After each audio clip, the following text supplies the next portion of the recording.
ሐምሌ 7 የደግነት ምሳሌ ሆነው አባታችን ቅዱስ አብርሃም በመምሪያ አድባር ስር ቅድስት ሥላሴን በድንኳኑ ያስተናገደበት የዘላለም የምስራች የሆነውን የይስሐቅን መወለድ የሰማበትና አማናዊውን የክርስቶስን የማዳን ቀን በሚስጥር ተመልክቶ ሐሴት ያደረገበት ታላቅ ዕለት ነው።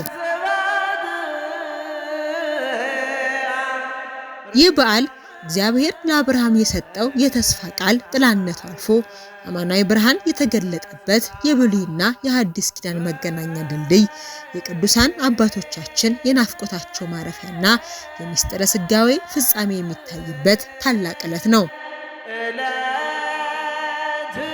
ይህ መጽሐፍ ቅዱሳዊ ታሪካዊ በዓል በቅድስት ቤተክርስቲያናችን በየዓመቱ ሐምሌ 7 ቀን በልዩ ልዩ ሃይማኖታዊ ስነ ስርዓቶች በታላቅ ድምቀት ይከበራል። የዘንድሮም ዓመት የዓለማት ዓለም ቅድስት ሥላሴ ክብረ በዓል በዓሉ በድምቀት ከሚከበርባቸው አብያተ ክርስቲያናት መካከል ቀዳሚ በሆነው ማዕከለ ሸዋ ጥንታዊነትን ከታሪክ አስተባብራ በያዘችው የንጉሥ አጼ ዘርዓ ያዕቆብ መናገሻ ከተማ በሆነችው ደብረ ብርሃን ከተማ የዘመናት ታሪክ ባለቤት በሆነው ደብረ ብርሃን ቅድስት ሥላሴ ቤተክርስቲያን በብፁዕ አቡነ ቀሌምንጦስ በመንበረ ፓትርያርክ ጠቅላይ ጽሕፈት ቤት የሰንበት ትምህርት ቤቶች ማደራጃ መምሪያና የሰሜን ሸዋ ሀገረ ስብከት ሊቀ ጳጳስ አባታዊ ቡራኬ በታላቅ ድምቀት ተከብሮ ውሏል።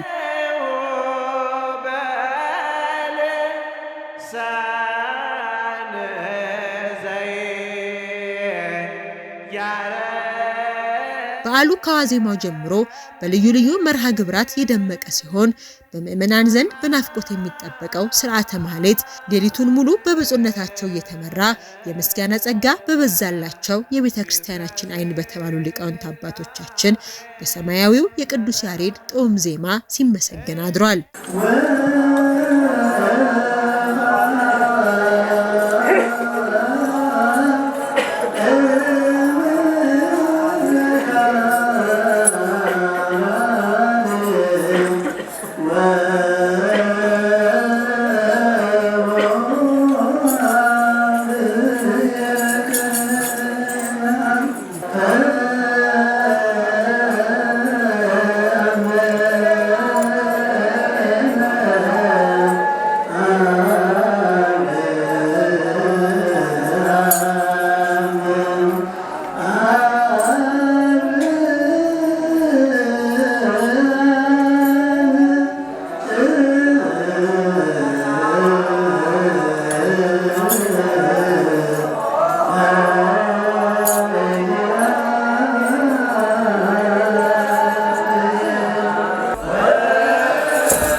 በዕለቱ ታቦተ ሕጉ ከመንበረ ክብሩ ወርዶ በካህናት አባቶች ወረብ፣ በሰንበት ትምህርት ቤት ወጣቶች ዝማሬ፣ በምዕመናን እልልታና ጭብጨባ ታጅቦ በአውደ ምሕረቱ ዑደት በማድረግ ምዕመናንን ባርኳል።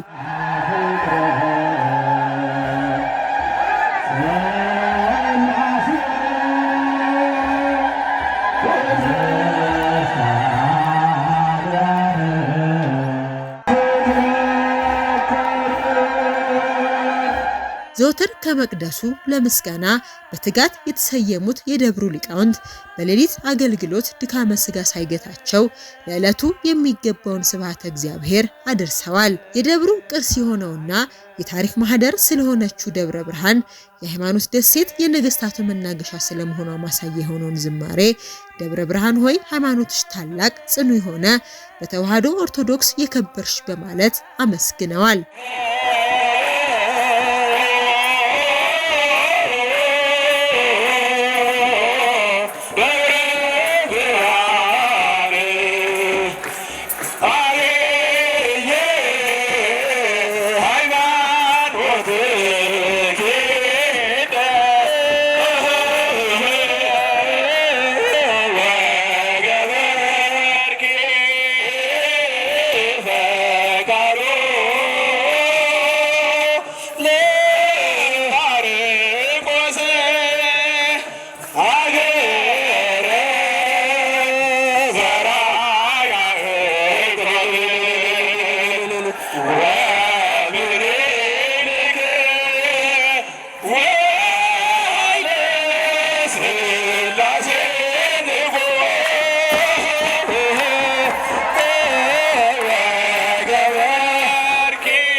ቅዱስ ዳዊት በአባቶችሽ ፈንታ ልጆች ተወለዱልሽ እንዳለው የደብረ ብርሃን ቅድስት ሥላሴ ቤተክርስቲያን አምደ ብርሃን ሰንበት ትምህርት ቤት ዘማሪያንም ያሬዳዊ ወረብ አቅርበዋል። ስብሐት ለአብ ስብሐት ለወልድ ስብሐት ለመንፈስ ቅዱስ ስብሐት ለአብ ስብሐት ለወልድ ስብሐት ለመንፈስ ቅዱስ ለዘያረሁ ክረምታ በበአመ ለዘያረሁ ክረምታ በበአመ ለዘያረሁ ክረምታ በበአመ ለዘያረሁ ክረምታ በበአመ። በዓሉ ቀጥሎ መጋቢ ሐዲስ ነቃ ጥበብ ከፍ ያለው የአብርሃም ድንኳን በሚል ኃይለ ቃል በዓሉን ለማክበር ለታደሙ ምዕመናን በዓሉ የሚከበርበትን ምክንያት አስተምረዋል። በትምህርታቸውም አብርሃም ቀድሞ አብርሃም ይባል እንደነበር ኋላ ግን እግዚአብሔር ስሙን ቀይሮ አብርሃም እንዳለው የአባታችን የአብርሃምን ታሪክ አውስተዋል። አብርሃም ከጥንት ከቅድመ አያቶቹ ጀምሮ የጣዖት አምላኪ ቤተሰብ የነበረ ሰው ነው። እንደሚታወቀው ሴሩህ ናኮርን ወለደ፣ ናኮር ታራን ወለደ፣ ታራ አብርሃምን ወለደ። ይህ ጣዖት ሲያያዝ ከአብርሃም ደረሰ። አብርሃም አባቱ የሚሰራውን ጣዖት እንዲሸጥ ወደ ገበያ ይልከው ነበር። አብርሃም ጣዖት ተሸክሞ ወደ ገበያው ይሄዳል። መንገድ ላይ ሲደርስ ጣዖቱን ይጠይቀዋል። ርቦኛል አብላኝ ይለዋል። ጠምቶኛል አጠጣኝ ይለዋል። ያም ባይሆን ጨዋታ ሐዘን ይከፍላልና አጫውተኝ ይለዋል። አናግረኝ፣ ድምፅ አውጣና አናግረኝ፣ አጫውተኝ፣ ብቻዬን ነኝ ይለዋል። አብርሃም አንድ ሐሳብ አሰበ። እንዲያውስ ይሄ ባገላብጠው እንጨት አይደለምን? በዕለተ ሰሉስ ማክሰኞ ቀን እንደማንኛውም የተፈጠረ የዛፍ ቁራጭ አይደለምን? ስለዚህ ለምን አልሰብረውም ብሎ አብርሃም ከላይ ድንጋይ ከታች ድንጋይ አድርጎ ጣዖቱን ቀጥቅጦ ሰበረው። ዛሬም በዘመናችን በየደጃችን፣ በየኪሳችን፣ በየስልካችን ጣዖት የሌለው የለም። የገንዘብ፣ የዝሙት፣ የመለየትና የጥላቻ ጣዖት በየቤታችን ገብቷል።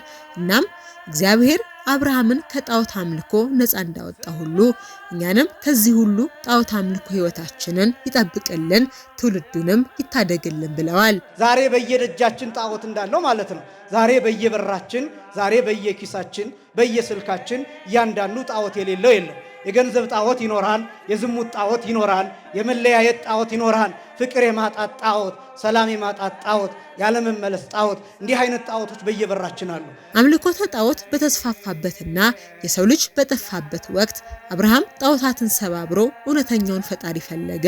እግዚአብሔርም በአካል ሳይሆን በድምፅ ጠርቶት ከአባቱ ቤት ወጥቶ ወደ ተስፋይቱ ምድር ተጓዘ። በዚያም እንግዳ በመቀበል ይኖር እንደነበር መጽሐፍ ቅዱሳዊ ታሪኩን አንስተዋል። ፀሐይን ተመለከተ። ምናልባት የዚህ ፀሐይ አምላክ ይሆናል አምላክ ያለና እንዲህ የሚል ቃል አወጣ። አምላከ ፀሐይ ተናበበኒ፣ የፀሐይ አምላክ ሆይ አናግረኝ ሲል ያን ጊዜ አብርሃም አብርሃም የሚል ድምፅ ከሰማይ መጣ። ወፃ ምድረ ካራን ወአ ብሔረ ከነአን፣ ከካራን ወጥቶ ወደ ከነአን ሄደ ብለው እንዳመሰጠሩት ወደ ከነአን ሄደ፣ ወደ ተስፋይቱ ምድር ሄደ፣ ድንኳን ተከለ። አብርሃም በዚያ ድንግዳ እየተቀበለ እግዚአብሔርን እያከበረ ይኖር ነበር። አባታችን አብርሃም እንግዳ የሚቀበል የትውልዱ ምልክት የነበረ ሰው ሲሆን ለ3 ቀናት እንግዳ በማጣቱ እህል ሳይቀምስ ቆየ። በዚህ ጊዜም በ3 ሰዎች ምሳሌ ቅድስት ሥላሴ በቀትር በመምሬ አድባር ስር ተገለጡለት። አብርሃም እንግዳ የሚቀበል የትውልዱ ምልክት የነበረ ሰው ነው። የሚያልፈውን የሚያገድመውን ዘር ሳይጠይቅ አንተ ምንድነህ ከየት ነው የመጣኸው ሳይል ድሃውን ሁሉ እየተቀበለ ያስተናግድ የነበረ ሰው ነው። ይሄ ብቻም አይደለም። አብርሃም እንግዳ ሲያጣ ጾሙን ይውልና ያድር የነበረ ሰው ነው። ነገር ግን ረጅሙ ጊዜ ለ3 ቀናት አብርሃም ምንም ሳይበላ ምንም ሳይጠጣ በቆየባቸው ጊዜያት 3 ሰዎች እንደመጡ በአብርሃም ቤት ደጃፍ በመምሬ አድባር ዛፍ ላይ ቀትር ላይ እንደተገለጡ ይናገራል። መምህሩ በቀትር ለአብርሃም የተገለጠውን መለኮታዊ ምስጢሩን አብራርተዋል። ለምንድን ነው ቀትር እግዚአብሔር የተገለጠለት? ቀትር ላይ ቀትር ማለት 6 ሰዓት ማለት አዳም ዕፀ በለሱን የበላበት ሰዓት ነው። በኋላ ዘመን ክርስቶስም ከመስቀል ጋር አካሉ የተገናኘበት ሰዓት 6 ሰዓት ነው። እግዚአብሔር ሳምራዊቷን ሴት ውሃ ጠጭኝ ብሎ የጠየቀበት ሰዓት 6 ሰዓት ነው። ብዙ አባቶቻችን መልካም ሥራ የሰሩበት 6 ሰዓት ነው። አጋንንት የሚርመሰበሱበት፣ እባብ የሚቆምበት የሚንቀዘቀዝበት ሰዓት 6 ሰዓት ነው። ቀትር ነው። ቀትር ላይ ፀሐይ አናት ላይ የሚወጣበት፣ ሐሞት የሚበተንበት፣ ጉልበት የሚዝልበት፣ የፀሐይ ሙቀት የሚያስጨንቅበት ሰዓት ነው። ቀትር ሲሆን ሰዎች በየቤታቸው ክትት ብለው ቁጭ ጸጥ የሚሉበት ሰዓት ነው። ቀትር ምንም ያልነበረበት እግዚአብሔር የተገለጠልን በዚህ ሰዓት ነው። በመምሬ አድባር ዛፍ ስር ቀትር በሆነበት ሰዓት፣ ሲኦል ውስጥ በነበርንበት ሰዓት፣ እሳት ውስጥ በነበርንበት ሰዓት፣ በአጋንንት እግር እየተጠቀጠቅን እየደቀቅን በነበርንበት ሰዓት፣ ልጅነት ባጣንበት ራቆታችንን በሆንበት ክብር ባልነበረበት ሰዓት፣ ቀትር በሆነ ሰዓት ጌታችን መድኃኒታችን ኢየሱስ ክርስቶስ ወደዚህ ምድር መጥቶ ውሃ ጠጪ ብሎ ከኛ ለመነ። ክብርና ምስጋና ለአምላካችን ይሁን። ያን ምስጢር የሚገልጥ ነበር።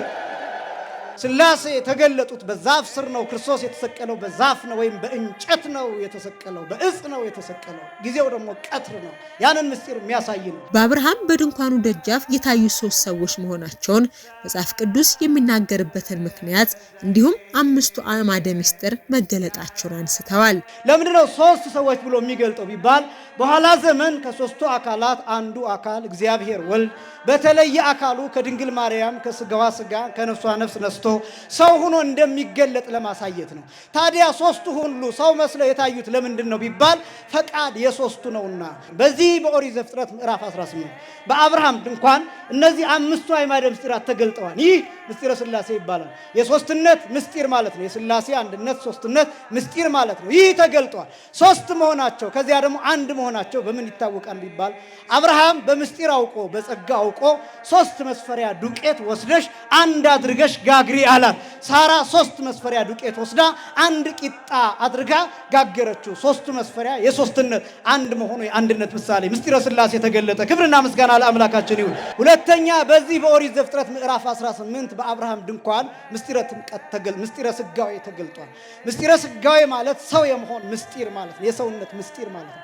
በጣም ትልቅ ጉዳይ እንደሆነ የምነግራችሁ ሥላሴ ለአብርሃም የተገለጡበት ዋና ምክንያት ዓላማቸው ለአብርሃም እንግዳ መሆን ብቻ አይደለም። ለአብርሃም እንግዳ መሆን ብቻ ሳይሆን እንግዳ የሆነውን የወደፊቱ ልደት መናገር ነው። በማን በኩል? በይስሐቅ በኩል። ከይስሐቅ ይሰመይ ለከ ዘር ብሎ እንደተናገረው ከይስሐቅ ዘር ይወጣልሃል ተብሎ እንደተነገረው የይስሐቅ ልደት በጣም አስደናቂ ነው። የይስሐቅ ልደት ካረጁ ካፈጁ በኋላ የተወለደ ነው ይስሐቅ። ይህም ምስጢረ ሥጋዌ ለመናገር ነው። ለምን? ከይስሐቅ ክርስቶስ እንደሚገኝ ለማጠየቅ ዋናው ብስራት፣ ዋናው የምስራች፣ ዋናው ደስታ፣ ዋናው ዓላማው ይስሐቅ ይወለዳን አይደለም።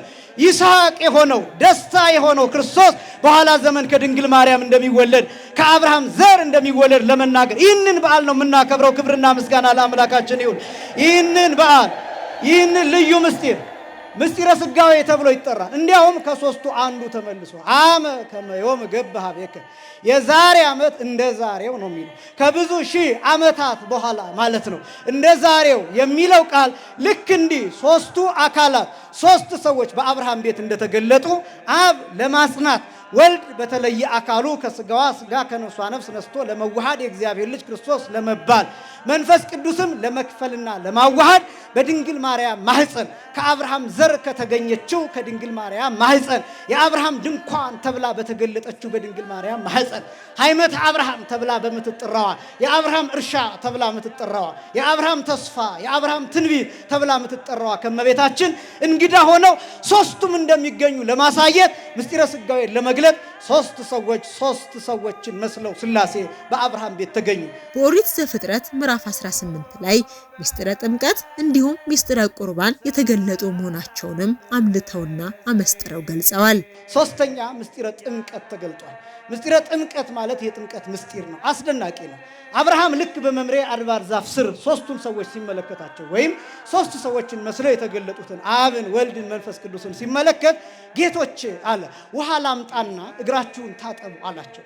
ይሄ ምስጢረ ጥምቀትን የሚያሳይ ነው። በነገራችን ላይ በጣም አስደናቂ ነው። ጌቶች እግራችሁን ታጠቡ። ልብ በሉ፣ ተጠንቅቃችሁ ስሙኝ። ሥላሴ ተጠመቁ እያልኳችሁ አይደለም። ምስጢረ ጥምቀትን ግን አስቀድመው እንዳሳዩ እየነገርኳችሁ ነው። ይህስ በምን ይረጋገጣል ካላችሁኝ ጌታችን መድኃኒታችን ኢየሱስ ክርስቶስ በተጠመቀበት ጊዜ አብ በደመና ሆኖ ይህ የምወደው ልጄ ነው ብሎ መስክሯል። መንፈስ ቅዱስም በርግብ አምሳል ወርዶ በራሱ ላይ አርፎ መስክሯል።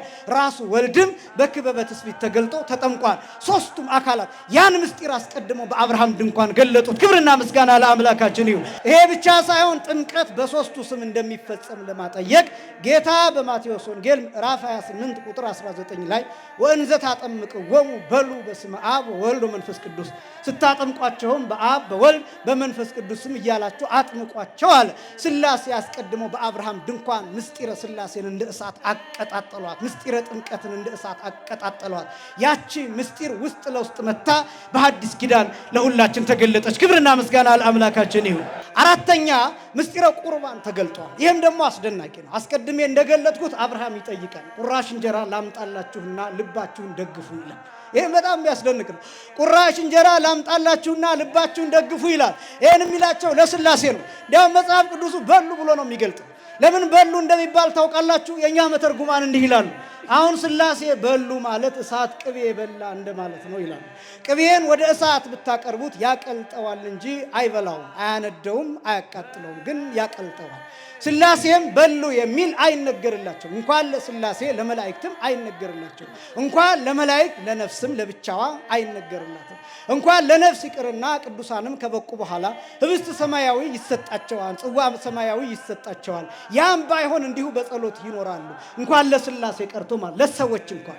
ነገር ግን በሉ የሚለው ልባችሁን ደግፉ የሚለው ቁራሽ የሚለው ምን እንደሚያሳይ ታውቃላችሁ? በአዲስ ኪዳን የሚገለጠውን የጌታን ቅዱስ ሥጋና ክቡር ደም የሚያሳይ ነው።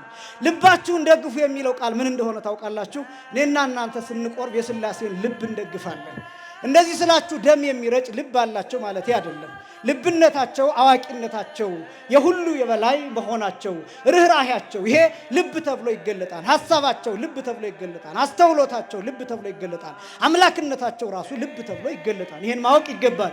ልባቸውን መደገፍ ማለት ግን እግዚአብሔርን ደስ ማሰኘት የሚቻለው ቅዱስ ሥጋውንና ክቡር ደሙን በመቀበል ነው። ቁራሽ ያ ቁራሽ ቅዱስ ሥጋውና ክቡር ደሙ ነው። ያ ቁራሽ በዚህ የሚሰጠው ዕለት ዕለት የጌታችን የመድኃኒታችን የኢየሱስ ክርስቶስ ቅዱስ ሥጋና ክቡር ደም ነው። ክብርና ምስጋና ለአምላካችን ይሁን። ቁራሽ ሰጠን። የአብርሃም ድንኳን እቺ ቤተክርስቲያን ናት። እቺ ቤተክርስቲያን ይህንን ቁራሽ ዕለት ዕለት ትሰጣለች። የሥላሴን ልብ ትደግፍበታለች። ልብ በሉ። የሥላሴን ልብ መደገፍ ማለት እግዚአብሔርን ማስደሰት ማለት ነው። ሥላሴን ማስደሰት ማለት እግዚአብሔር ምን ይበላን ካላችሁኝ የኛን ፍቅር ይበላል። እግዚአብሔር ምን ይጠጣን ካላችሁኝ የኛን ፍቅር ይጠጣል። የሰው ልጆችን ሰላም፣ የሰው ልጆችን አንድነት፣ የሰው ልጆችን በጎ ህብረት፣ የሰው ልጆችን አንድነትና ጉባኤ እግዚአብሔር ይበላል፣ ይጠጣል። እግዚአብሔር ምን ደስ ያሰኘዋል ያላችሁኝ እንደሆነ የነፍሳት መመለስ፣ የሰው ልጆች መቁረብ፣ የኛ ንስሐ መግባት እግዚአብሔርን ብቻ አይደለም መላእክትንም ጭምር ደስ የሚያሰኛቸው ይሄ ነው። ልቡን ደግፉ። የሥላሴን ልብ ደግፉ። እንደዚህ ስላችሁ እንዳልኳችሁ ትርታ የሚመታ እንደኛ አይነት ልብ አለው ማለት አይደለም። እንዳትስተናከሉ ተጠንቀቁ። እግዚአብሔርን ግን በመቁረብ በቁራሹ ደስ አሰኙ። እግዚአብሔር በየደጃችን ተቀምጧል። በእያንዳንዳችን በር የመምሬ አድባር ዛፍ አለ። እንዲሁም ሳራ በእርጅና ዘመኗ መውለዷ የምስጢረ ትንሣኤ ሙታን ምሳሌ መሆኑን አብራርተዋል። የመጨረሻው ትንሣኤ ሙታን ተገልጧል። ትንሣኤ ሙታን ማለት የሙታን ትንሣኤ ማለት ነው። የሙታን ትንሣኤ ማለት ባጭሩ ትንሣኤ የሚባለው አንድ ነገር አበቃለት፣ አለቀ፣ ደቀቀ ከተባለ በኋላ የሚነሳ የሚለመልም የሚያቆጠቁጥ ማለት ነው። ትንሣኤ ማለት እንደሱ ነው።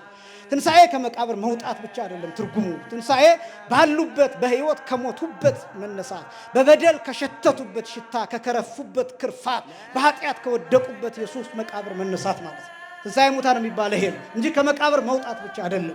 ትንሣኤ ሙታን የሚባለው የተገለጠበት ሐዋርያው ቅዱስ ጳውሎስ ሮሜ ምዕራፍ 4 ላይ የትንሣኤ ማስረጃ አድርጎ ሳራን ጠቅሷታል። እኔ በጣም ይገርመኛል። ሳራን የትንሣኤ ሙታን ወይም የሙታን መነሳት ማረጋገጫ አድርጎ ጠቅሷታል። ለምን እንደሆነ ታውቃላችሁ? ኦሪት ዘፍጥረት ምዕራፍ 18 ላይ የሚገልጠው ሳራ ወርሃዊ ልማዷ ተቋርጦ ነበር። ወርሃዊ ልማድ አታይም ነበር። ለምን? ከ90 ዓመት በላይ ነበረች ሳራ። አብርሃምም አርጅቶ ሸምግሎ ነበር። ሰውነቷ እንደ በድን ሆኖ ሳለ፣ ሙቀት ልምላሜ ተለይቶ ሳለ፣ ወርሃዊ ልማድ ከእርሷ ተቋርጦ ሳለ፣ ሕይወት የሌለበት እንደ በድን ሙቀት ልምላሜ ተለይቶት እንደ በድን ሆኖ የነበረው ሰውነቷ ከሥላሴ ቃል ሲሰማ ይስሐቅ ተጸነሰበት። ክብርና ምስጋና ለአምላካችን ይሁን። ሕይወት መገኘቱ ብቻ አይደለም፣ ተራ ልጅ አይደለም የተገኘው። እመቤታችን የምትገኝበት ክርስቶስ የሚገኝበት ዘር ይስሐቅ ሙታለች፣ እንደ በድን ሆናለች ከተባለችዋ ሳራ ማኅፀን ተወለደ። ክብርና ምስጋና ለአምላካችን ይሁን። ይሄ የትንሣኤ ሙታን ምሳሌ ተብሎ በቅዱስ ጳውሎስ ተጠቅሷል። መጋቢ ሐዲስ እነዚህ ምስጢራት የተከናወኑባት የአብርሃም ድንኳን ነች። እኛም ዛሬ ማንነታችንን፣ ሕይወታችንን የአብርሃም ድንኳን ልናደርግ ይገባል በማለትም መልእክት አስተላልፈዋል። እነዚህ የአብርሃም ድንኳን እነዚህ ምስጢራት የተከናወኑባት እንደሆነች እኛም ዛሬ ልባችንን፣ ሰውነታችንን፣ አይምሯችንን፣ ሕይወታችንንና ማንነታችንን የአብርሃም ድንኳን አድርገን እንድንሄድ ያስፈልጋል። የአብርሃም ድንኳን ሁሉ የተስተናገደበት፣ ሁሉ የተከበረበት፣ ሁሉ ፍቅር ያየበት፣ ሁሉ የጠገበበት፣ ሁሉ የበላበት፣ ሁሉ የጠጣበት ሥላሴ የተስተናገዱበት ነው የአብርሃም ድንኳን። የኛ ልብም ሰዎች የሚያርፉበት፣ የሰዎች ሕይወት የማይጨልምበት፣ ሰዎች ደስ የሚሰኙበት፣ ሰዎች የሚጽናኑበት ልብ ሊኖረን ይገባል። የይቅርታ ልብ፣ የምህረት ልብ ሊኖረን ይገባል። የፍቅር ልብ ሊኖረን ይገባል። የመቀበል ልብ ሊኖረን ይገባል። የንስሐ ልብ ሊኖረን ይገባል። የመለወጥና የመታደስ ልብ ሊኖረን ይገባል። ያን ጊዜ የኛ ልብ የአብርሃም ድንኳን ተብሎ ይጠራል። ያን ጊዜ ሥላሴ እዚህ ደብረ ብርሃን ሥላሴ ብቻ ሳይሆን በየቤታችንም ብቻ ሳይሆን በሄድንበት ቦታ ሁሉ በልባችን ይገለጣል። በዓሉ በድምቀት መከበሩ ቀጥሎ ብፁዕ አቡነ ቀሌምንጦስ የሰሜን ሸዋ ሀገረ ስብከት ሊቀ ጳጳስ ለመንፈስ ቅዱስ ልጆቻቸው ባስተላለፉት ቃለ በረከት የእያንዳንዱ ሰው ሕይወት ከእግዚአብሔር ጋር ሊኖረው የሚገባውን ጥልቅ ትስስርና የአባታችን የአብርሃምን ሕይወት አርአያነት አንስተዋል። አብርሃም አንድ ጎደሎ ነበረው፣ ልጅ አልነበረው። አብርሃም በመጨረሻ ሕይወት ጎደሎ ሞልቷል፣ በመታዘዙ ማለት ነው። እግዚአብሔርን በመፍቀዱ በሕጉ በመምራቱ በአእምሮ ጠባይ ያውቀውም በተፈጥሮ ተመራምሮ ነው አብርሃም እግዚአብሔርን ያወቀው ማለት ነው። ዛሬ በዚህ ስፍራ የተሰባሰብን በተለያየ ችግር ውስጥ ነው ያለነው። በዚህም የአብርሃም ችግር በስላሴ እንደተፈታ የኛም ችግር በእግዚአብሔር በቅድስት ስላሴ ይፈታል ሲሉ ገልጸዋል። አካባቢያዊ ችግር፣ ቤተሰባዊ ችግር፣ ሀገራዊ ችግር ሁላችንም ላይ አለ ማለት ነው። የሁላችንም ጓዳ የሁላችንም አእምሮ ይኮረኩራል፣ የሁላችንም ማንነት ይጠይቃል፣ ያሳስባል ማለት ነው። ለዚህ ሁሉ መፍትሄው የአብርሃም ችግር በስላሴ እንደተፈታ የእኛም ችግር የሚፈታበትን መንገድ ነው እየነገሩን እያስተማሩን እያሳዩን የቆዩት ማለት ነው።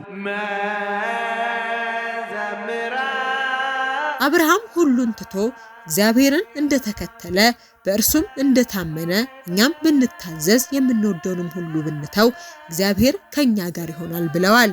እኛም እኮ ብናውቅበት ማለት ነው፣ ንስሐ ብንገባ ብንታዘዝ ማለት ነው ለእግዚአብሔር። አብርሃም እኮ ትቶታል፣ ሁሉን ትቶ ነው አብርሃም ትቷል፣ እስከ ልጁ ሳይቀር ማለት ነው። የሚወደውን ነገር ትቷል አብርሃም ማለት ነው። እኛም የምንወደውን ነገር መተው ከቻል እግዚአብሔር ከኛ ጋር ነው የሚሆነው። ወገኖች የምንወደውን ነገር የሚወደውን ነገር መተው ከቻለ ነው እግዚአብሔር ከሱ ጋር የሚሆነው፣ እግዚአብሔር የሚታረቀው፣ እግዚአብሔር በቤቱ የሚያድርለት፣ ስላሴ በቤቱ የሚስተናገዱለት። ዮሐንስ አፈወርቅ ሲናገር ምንድነው የሚለው? አህዌ ፍቁራን ይደለወነ ንኩድ ሰማየ ይላል።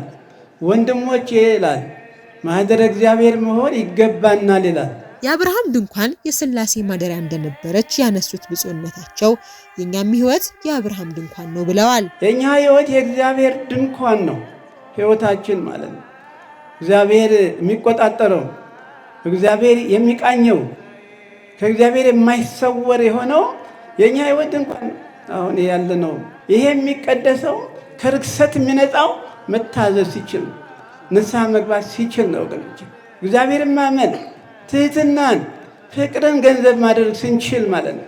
ፍቅር፣ ወንድማማችሁ ፍቅር፣ ሀገራዊ ፍቅር፣ ቤተሰባዊ ፍቅር ሲኖረን ነው ወገኖቼ እግዚአብሔር ቸርነቱ እንዳይሰቅብን እንዳያርቅብን አብርሃማዊ ሕይወት ያስፈልገናል።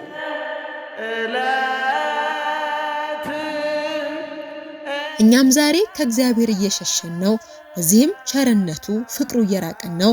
ነገር ግን እርሱ ዘወትር ከኛ አልተለየምና ክፋትን፣ ተንኮልን፣ ምቀኝነትን፣ ቅናትንና አድመኝነትን በአጠቃላይ ክፉ ስራን ከኛ ማስወገድ ይገባናል ሲሉ መክረዋል። እግዚአብሔር ቸርነቱ እንዳይሰቅብን እንዳያርቅብን አብርሃማዊ ሕይወት ያስፈልገናል። ሄዷል ነው፣ ውጣ ነው፣ ሂድ ከቤተሰብ ሂድ ወደ ባዕድ ሀገር ሲለው ትቶ ነው የሄደው ወገኖች። እኛም መተው ያስፈልገናል። ክፋቱን፣ ተንኮሉን፣ ምቀኝነቱን፣ ቅንዓቱን፣ አድመኝነቱን፣ ይሄ ክፋቱን አጠቃላይ ክፉ ሕይወት ከኛ ሕይወት መወገድ አለባቸው።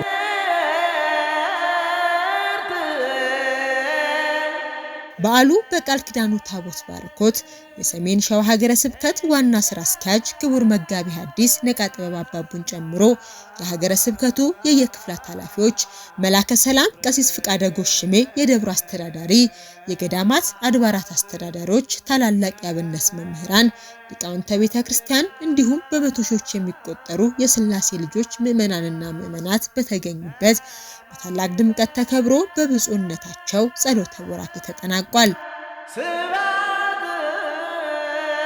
ብፁዕነታቸው በዓሉን ካከበሩ ልጆቻቸውንም ከባረኩ በኋላ ሌሊቱን ከ7 ሰዓት ጀምረው ከ1000 በላይ ለሚሆኑ አገልጋዮች ስልጣነ ክህነት የሰጡ ሲሆን ለ1130 ደቀ መዛሙርት የዲቁና፣ ለ202 ዲያቆናት የቅስና፣ ለ7 ምዕመናን ምንኩስና እንዲሁም ለ4 መነኮሳት የቁምስና ማዕረግ ሰጥተዋል።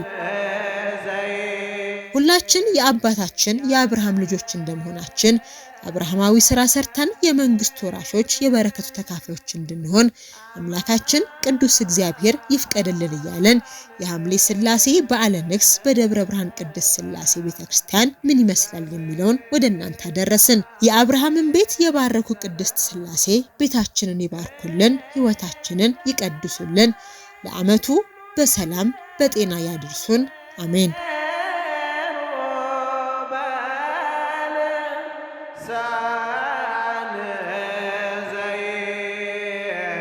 ያረ